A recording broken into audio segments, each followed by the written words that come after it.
সমস্ত প্রশংসা মহান আল্লাহ জাল্লা শানহু, যে আল্লাহ রাব্বুল আলামিন আমাদেরকে মহাব্বত করে ভালোবেসে আল্লাহর ডাকে সাড়া দিয়ে জুমার নামাজ পড়ার জন্য একত্রিত হওয়ার তৌফিক দান করলেন। সে মহান রব্বুল আলামিনের দরবারে অন্তরের স্থল থেকে ঈমানের আওয়াজে উঁচু কণ্ঠে জবান খুলে সকলেই বলি আলহামদুলিল্লাহ।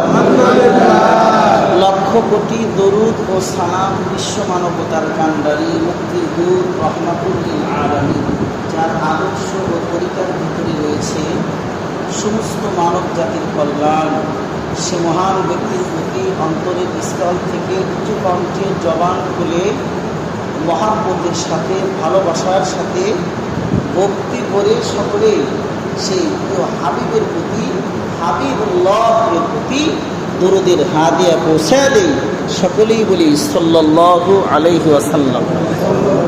আমি কুরআনুল কারীম থেকে দুটি আয়াত পড়েছি এবং রাসূল কারীম সাল্লাল্লাহু আলাইহি ওয়াসাল্লামের অসংখ্য হাদিসে মুবারাকা থেকে একটি হাদিস পড়েছি। আল্লাহ যদি আমাকে তৌফিক দান করেন তাহলে এই কোরআন এবং হাদিসকে সামনে রেখে কিছু আলোকপাত করব ইনশাআল্লাহ। ওমা তাওফীকি ইল্লা বিল্লাহ। আল্লাহ পাক রব্বুল আলামিন সূরাতুল বাকারা এর ভিতরে বলেছেন, কি বলেছেন? মাসালুল লাযীনা ইউনফিকুনা আমওয়ালাহুম ফী সাবিলিল্লাহ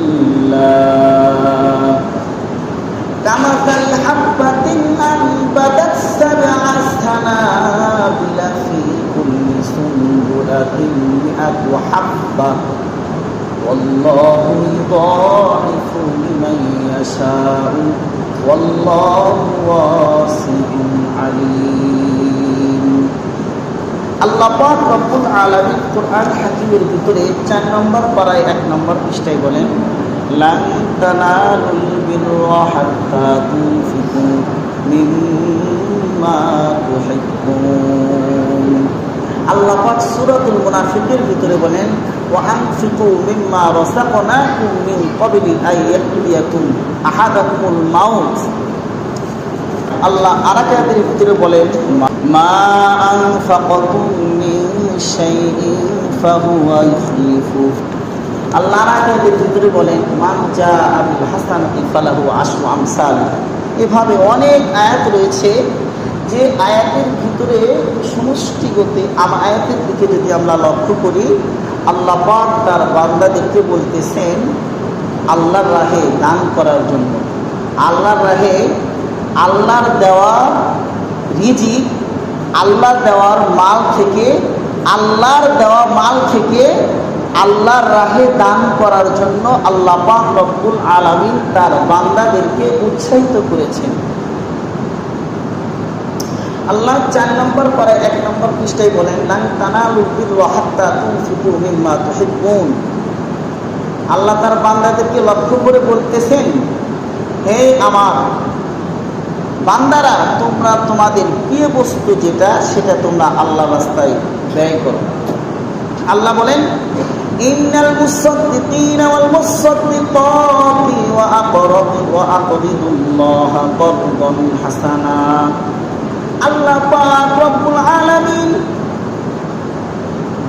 22 নম্বর পরে আল্লাহ বলেন, নিশ্চয় যারা আল্লাহর রাস্তায় সদকা করে, পুরুষ এবং মহিলার ভিতরে যারা আল্লাহর রাস্তায় সদকা করছে, তো ওয়া আকরিদুল্লাহা করদান হাসানা, সে কেমন যেন আল্লাহ পাক রব্বুল আলামিনকে সে কর্জে হাসানা দান করেছে। কর্জে হাসানা বোঝেন তো, একজন অপরজনের থেকে কোনো বিনিময় ব্যতীত একজন অপরজনকে সাহায্যমূলক কোনো গরিব দুঃখীকে কর্জে হাসানা দান করে।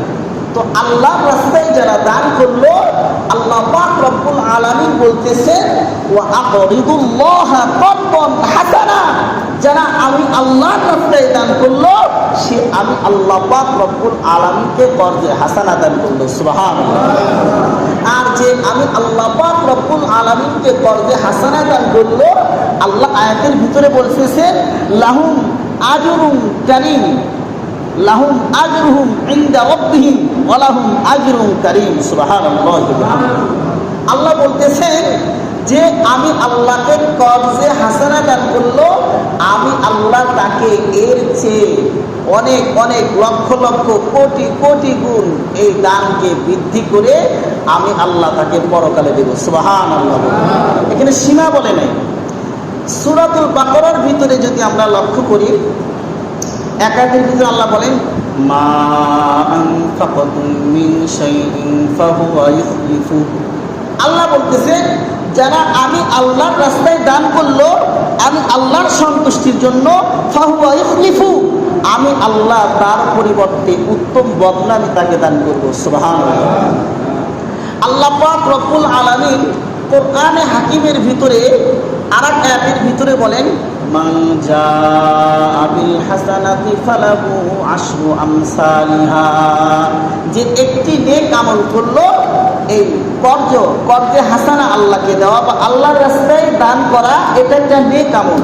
যে নেক আমল করলো আল্লাহ বলেন ফালাহু আশরু আমসালিহা, আমি আল্লাহ তাকে একের পরিবর্তে 10 দান করব। সুবহানাল্লাহ।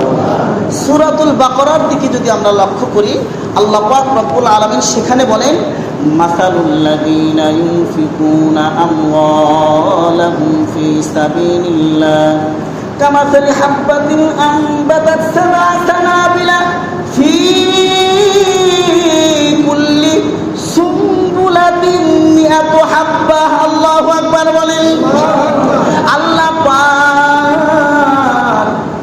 আল্লাহ পাকের কথার ভিতরে কি কোনো ভুল আছে বলেন? আল্লাহর কথার ভিতরে কোনো ভুল নাই, সন্দেহ নাই। আল্লাহ পাক রব্বুল আলামিন সূরাতুল বাকারা এর ভিতরে সমস্ত মানব জাতিকে লক্ষ্য করে বললেন, যদি আমি আল্লাহর সন্তুষ্টির জন্য যদি কোনো আল্লাহর বান্দা আমি আল্লাহর রাহে ব্যয় করে, তো আল্লাহ পাক রব্বুল আলামিন বলতেছেন এটা তো ওই উপমা যে আল্লাহর যে ওই বীজের মতো।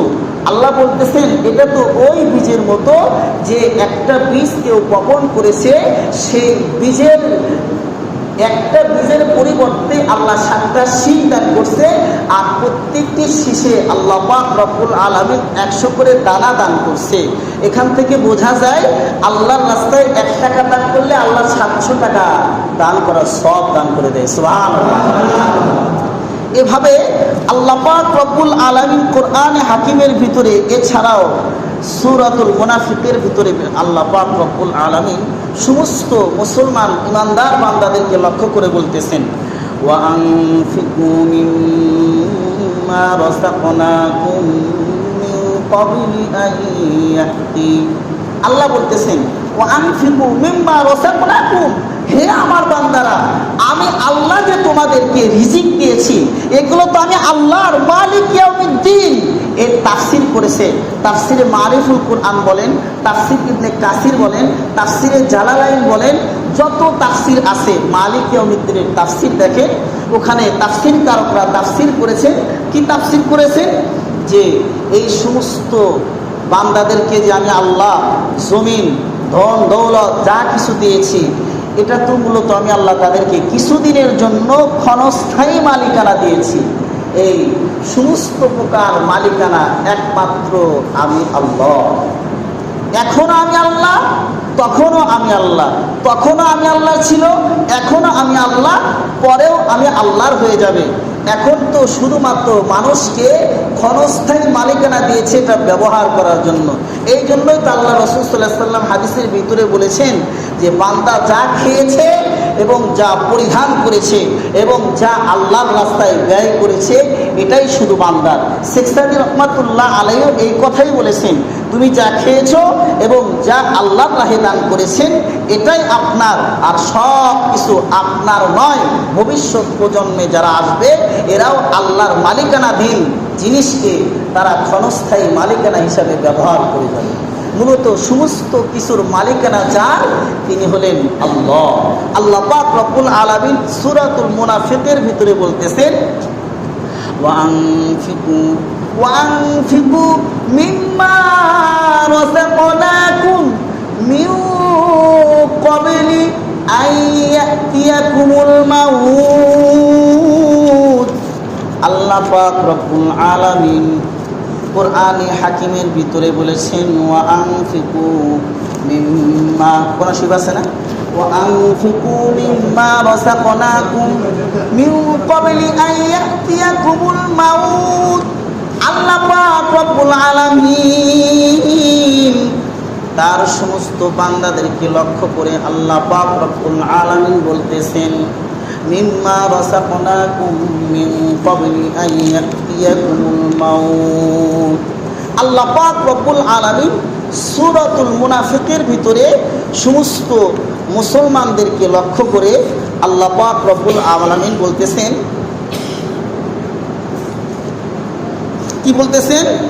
আমি আল্লাহ তোমাদেরকে যে রিজিক দান করেছি, তোমাদের রিজিক থেকে আমি আল্লাহ পাক রব্বুল আলামিনের রাহে মিন ক্বাবলি আন ইয়াতিয়াকুমুল মাউত, আপনাদেরকে মৃত্যুবরণ করার পূর্বেই আপনারা আল্লাহর রাস্তায় দান করেন। এটা আল্লাহ উৎসাহিত করতেছেন তার বান্দাদেরকে যে আমি আল্লাহ যে ধন সম্পদ আপনাদেরকে দিয়েছি, সেই ধন সম্পদ আমি আল্লাহ দেওয়া ধন সম্পদ থেকে আপনারা মৃত্যুর পূর্বেই মিন ক্বাবলি আন ইয়াতিয়াকুমুল মাউত, মৃত্যুবরণ করার পূর্বেই আমি আল্লাহর রাহে দান করেন, খরচ করেন।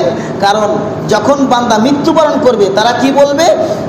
বলতেছে মৃত্যুবরণ করার পূর্বে যদি আপনি দান না করেন, মৃত্যুবরণ করার পূর্বে আপনি কি করবেন, কি বলবেন? আল্লাহ এটাও কোরআনের ভিতরে বলতেছে, কি বলতেছে? ফায়াকুল রাব্বি লাউলা আখরতানি, আল্লাহকে বলবে আল্লাহ, আল্লাহকে বলবে আল্লাহ রব্বি ইয়া রব, আল্লাহ লাউলা আখরতানি ইলা আজালিন করিব, আল্লাহ আপনি যে দুনিয়াতে আপনি আমাকে ক্ষণস্থায়ী ধন সম্পদ দান করেছিলেন, আল্লাহ অল্প একটু সময় আপনি আমাদেরকে দান করেন, যেন এই পরকালের জগৎ থেকে আমরা দুনিয়ার জগতে গিয়ে আমার যে আপনার দেওয়া ধন সম্পদ আছে আমি আপনার রাস্তায় ফাসসাদাক, আপনার রাস্তায় আমি সদকা করে দান করে ওয়া আকুম মিনাস সলিহিন, আমি নেককার বুজুর্গ আল্লাহ ওয়ালাদের অন্তর্ভুক্ত হতে পারি। আল্লাহ বলবেন না, এখন আর সময় নেই, সময় শেষ হয়ে গিয়েছে। তখন তো তোমাদের পরীক্ষার সময় ছিল, তোমরা দুনিয়ার জগতে থাকাকালীন আমি আল্লাহর রাহে দান করো নাই, এখন আর কেঁদে কার হবে না। তখন যারা জাহান্নামী তারা তো বলবে ইয়া লাইতানি কুনতু তুরাবা, যাকাত ফরজ হওয়ার পরেও যাকাত দেয় নাই, সদকা কোনো ক্ষেত্রে বান্দা ওসিয়ত করেছে যেটা তার জন্য দেওয়া ওয়াজিব হয়ে গেছে তারপরেও দেয় নাই। তো আল্লাহর বান্দাকে যখন জাহান্নামে দিবে বলবে ইয়া লাইতানি কুনতু তুরাবা, হায় আফসোস, আমার মা যদি আমাকে তার গর্ভে জন্মই না দিত, আমার যদি জন্মই না হতো, এমনকি আল্লাহ যদি আমাকে মানুষই না বানাইতো, এমনকি আল্লাহ পরকালে যে আমাকে বানাইছেন, আমাকে যদি মাটির সাথে যেরকম পশু পাখিকে তাদের আযাব যেরকম হবে, পশু পাখিকে মাটির সাথে সমতল করে দেওয়া হবে, আমি আল্লাহ যদি আমাকে মাটির সাথে পিছিয়ে দিত, এভাবে আফসোস করতে থাকবে। তো এখন আসুন, কোরআনের মাধ্যমে আমরা জানতে পারলাম আল্লাহ পাক রব্বুল আলামিন নিজেই আমাদেরকে উৎসাহিত করেছেন আল্লাহর রাহে দান করার জন্য মৃত্যুর পূর্বে। আল্লাহর রাসূল হাদিসের ভিতরে বলেছেন আস-সাখিয়ু করিবুম মিনাল্লাহ, যিনি দানশীল তিনি আল্লাহর নিকটবর্তী, ওয়া বাঈদুম মিনান নার, এবং জাহান্নাম তার থেকে অনেক দূরবর্তী হয়ে যায় যে আল্লাহর রাহে দান করে। আল্লাহর রাসূল বলেন আস-সাখিয়ু হাবিবুল্লাহ, যিনি দানশীল আল্লাহর রাহে দান করেন তিনি হলো হাবিবুল্লাহ, আল্লাহর বন্ধু। সুবহানাল্লাহ বলেন। আপনারা কি আল্লাহর বন্ধু হতে চান? সবাই আমি হতে চাই। তো আল্লাহর রাসূল বলতেছেন আস-সাখিয়ু হাবিবুল্লাহ লাউ কানা ফাসিকান, যে ব্যক্তি দানশীল সে তো আল্লাহর বন্ধু, লাউ কানা ফাসিকান, সে কখনো ফাসিক হতে পারে না, সে কখনো গুনাহগার হতে পারে না। এভাবে আল্লাহর রাসূল বলেন, আল্লাহর রাসূল বলেছেন আস-সাদাকাতু as-সাদাকাতু তারাদ্দুল বালাআ ওয়া তাযীদু ফিল উমর।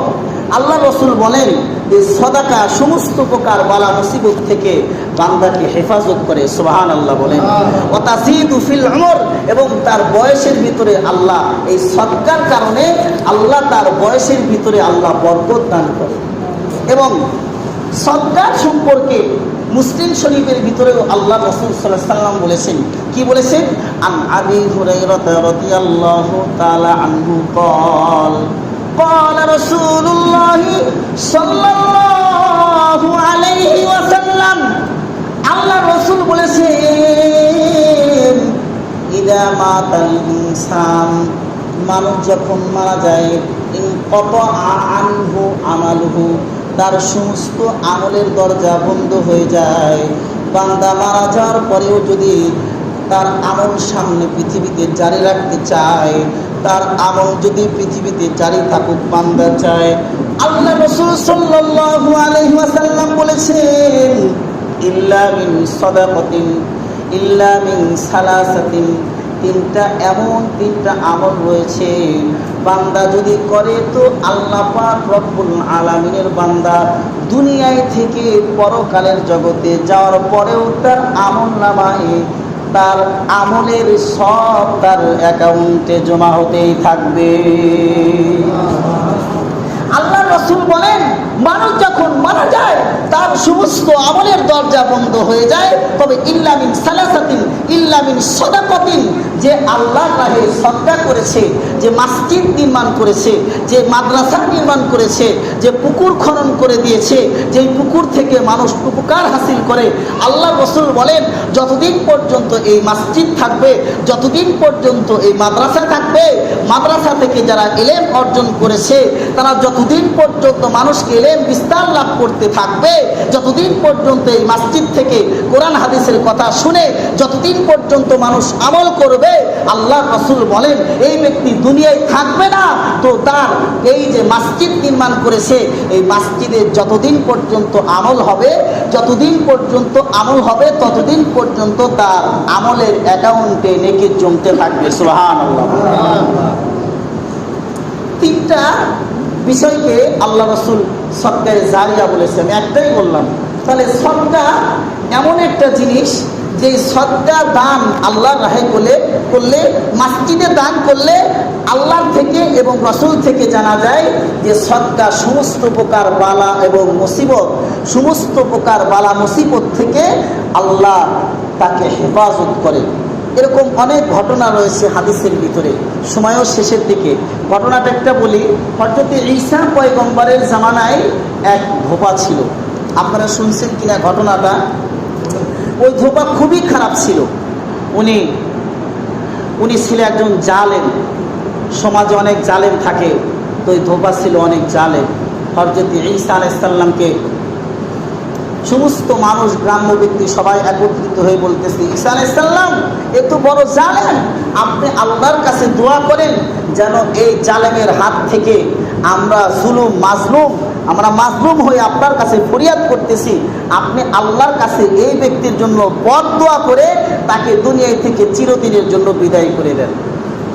হযরত ঈসা আলাইহিস সালাম কিতাবের ভিতরে লেখে, হযরত ঈসা আলাইহিস সালাম আল্লাহর কাছে দোয়া করতেছে, আল্লাহ এই জালেম ব্যক্তিকে আপনি দুনিয়া থেকে চিরদিনের জন্য বিদায় করে দেন, কারণ এই ব্যক্তির জুলুমে সকলেই অতিষ্ঠ হয়ে গেছে। আল্লাহ এই জালেম ব্যক্তিকে আপনি দুনিয়া থেকে চিরদিনের জন্য বিদায় করে দেন। আল্লাহর কাছে যখন দোয়া করছে একজন পয়গম্বর হয়ে, আল্লাহ পাক রব্বুল আলামিন পয়গম্বরের দোয়া কবুল করে বলতেছেন, পয়গম্বর আপনি কোনো চিন্তা করেন না, কোনো টেনশন করেন না, আমি আল্লাহ ওই জালেম ধোপাকে আমি আল্লাহ দুনিয়া থেকে চিরদিনের জন্য বিদায় করে দেব।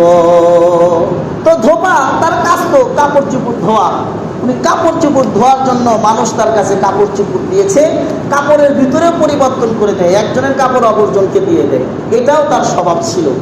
ওই ব্যক্তি এই ধোপার কাপড় নিয়ে যাইতেছে, পুকুরে বা ঝর্ণা বা নদীর ঘাটে চলে যাচ্ছে, সকালে চলে যাচ্ছে, বিকালের খানা নিয়ে চলে যাচ্ছে, বিকালে আসবে না। অনেকগুলো কাপড়ের গাঁটটি নিয়ে তিনি চলে যাচ্ছেন। এমন সময় একজন ক্ষুধার্ত ভিক্ষুক এসে বলতেছে, হে আল্লাহর বান্দা, আপনি আল্লাহর রাহে আল্লাহর সন্তুষ্টির জন্য আমাকে কিছু খাবার বা কিছু দান করেন। আল্লাহর বান্দা তখন বলতেছে, জীবনে তো অনেক জালিমগিরি করেছি, এখন তো আমার ভালো হওয়ার একটা রাস্তা আছে। অনেক মানুষ আমার জুলমে অধিষ্ঠিত, দেখি একটু নেক আমল করি। তবু আল্লাহর বান্দা তার খাবারে যে 3টা রুটি নিয়েছিলেন, ওই ধোপা আল্লাহর বান্দা ওই ভিক্ষুককে যখন একটা রুটি দান করলেন, তখন ওই ভিক্ষুক বলতেছে, গফারাল্লাহু লাকা মা তাকদ্দামা মিন যামবিকা ওয়া তাহহারা কলবাকা। আপনি যে আমাকে ক্ষুধার্ত অবস্থায় আপনি আমাকে একটা রুটি দান করলেন, এই রুটির পরিবর্তে আল্লাহ যেন আপনার সমস্ত প্রকার গুনাহ যেন আল্লাহ পাক রব্বুল আলামিন যেন গফারাল্লাহু লাকা, আল্লাহ যেন আপনাকে মাফ করে, মা তাকদ্দামা মিন যামবিকা, এবং আপনার পূর্বের সমস্ত গুনাহ আল্লাহ মাফ করে, ওয়া তাহহারা কলবাকা, এবং আপনার অন্তরকে যেন আল্লাহ পাক পবিত্র করে দেয়। এত সুন্দর দোয়া যখন শুনছে, তো উনি আরেকটা রুটি দিতেছে।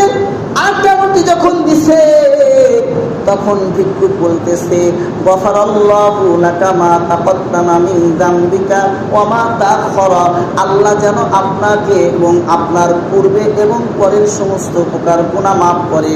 এটা যখন শুনছে, ধোপা শোনার পরে খুশি হয়ে বলতেছে, আমি তো 2টা দান করলাম, এটাও দান করে দিলাম। বুঝে কি দোয়া করে? আল্লাহর বান্দা যখন আরেকটা রুটি দান করছে, তো আল্লাহ পাক রব্বুল আলামিনের ওই বান্দা ভিক্ষুক দোয়া করতেছে, হাফিজাকাল্লাহু তাআলা আন বালিয়াতিস সামাওয়াতি ওয়াল আরদ। আল্লাহু আকবার বলেন। আল্লাহর কাছে দোয়া করতেছে, আল্লাহ যেন আপনাকে সমস্ত প্রকার আসমানি এবং জমিনি সমস্ত প্রকার বালা মুসিবত থেকে হেফাজত করে। এই দোয়া যখন করছে, তো আল্লাহর বান্দা কাপড় চোপড় ধুয়ে ধোপা বাড়িতে আসছে। পুরা গ্রামের লোক সবাই তো বিশ্বাস করছে যে ধোপা আর থাকবে না, দুনিয়ায় চিরদিনের জন্য চলে যাবে। কারণ হযরত ঈসা আলাইহিস সালাম তো এমন ব্যক্তি যাকে আল্লাহ অনেক মুআজিজা দান করেছে। এখনো তো অনেক মানুষ আছে ঈসা আলাইহিস সালামকে আল্লাহর পুত্র বলে, নাউযুবিল্লাহি মিন যালিক। তো ঈসা আলাইহিস সালাম বলতেছে, আমি তো আল্লাহর কাছে দোয়া করেছি, আল্লাহ তোমার দোয়া কবুল করার কথা, আজকে তো ধোপা মরার কথা, ধোপাকে ডাক দাও। ধোপাকে ডাক দিয়েছে। ধোপাকে ডাক দেওয়ার পর ধোপাকে বলতেছে, ধোপা তুমি কি কাজ করেছো? আজকে কি কাজ করেছো যে আমি দোয়া করার পরেও তুমি আজকে মৃত্যুবরণ করো নাই? তোমাকে আল্লাহর পক্ষ থেকে তোমাকে পাকড়াও করে নাই, তুমি কি আমল করেছো? তখন তিনি বলেছেন, আল্লাহর রাস্তায় রুটি দান করেছি। ভিক্ষুককে যখন আমি একটা রুটি দান করলাম, যখন সে আমার জন্য এত সুন্দর দোয়া করেছে, আমার ভালো লেগেছে। দ্বিতীয় রুটি দিয়েছি, সে আর একটা সুন্দর দোয়া করেছে। তৃতীয় রুটিও যখন দিয়েছি, সে সুন্দর আর একটা দোয়া করে দিয়েছে। এই তো আমি আমল করেছি, আর তেমন কোনো আমল করে নাই। ঈসা আলাইহিস সালাম সমস্ত মানুষের দিকে লক্ষ্য করে বললেন, তোমার গাঁটটিটা খোলো। গাঁটটিটা খুলছে। গাঁটটিটা খোলার পরে দেখতেছেন বিশাল বড় বিষাক্ত সাপ। বিশাল বড় সাপ তার গাঁটটির ভিতর থেকে বের হয়েছে। ঈসা আলাইহিস সালাম সাপকে বলতেছে, ইয়া সাপ, হে সাপ, তুমি তাকে কেন ধ্বংসন করলা না? বললে, এই ঈসা পয়গম্বর, আপনি যখন আল্লাহর কাছে দোয়া করেছেন, তার ব্যাপারে যখন বদদোয়া করেছেন, তখন আল্লাহ পাক রব্বুল আলামিন আমাকে আমাকে ওই ধোপাকে মারার জন্য আমাকে পাঠিয়ে দিয়েছে। কিন্তু যখন আমি তাকে ধ্বংস করব, ইতিমধ্যে একজন ফেরেশতা এসে আমার মুখে লাগাম লাগিয়ে দিয়েছে। আমি আর মারতে পারলাম না, কি জন্য আমি জানি না। এই জন্য আমি তাকে ধ্বংস করতে পারি নাই। কি জন্য? বলে, ওই আল্লাহর বান্দা যখন ওই ভিক্ষুককে যখন দান করছে, তো আল্লাহ পাক রব্বুল আলামিনের কোরআনের ভিতরে ওয়াদা করেছেন, হাদিসের ভিতরে ওয়াদা রয়েছে যে একজন দানশীলকে আল্লাহ সমস্ত প্রকার বালা মুসিবত থেকে হেফাজত করে, চাই সে মাদ্রাসায় দান করুক, চাই একটা ভিক্ষুককে দান করুক, চাই মসজিদে দান করুক, আল্লাহ পাক রব্বুল আলামিন তাকে সমস্ত প্রকার বালা মুসিবত থেকে হেফাজত করে। তো আল্লাহর বান্দা যখন আল্লাহর রাহে ভিক্ষুককে দান করছে, তো আল্লাহ খুশি হয়ে আমি সাপের মুখে সে লাগাম মেরে দিয়েছে, এই জন্য আমি তাকে ধ্বংস করতে পারি।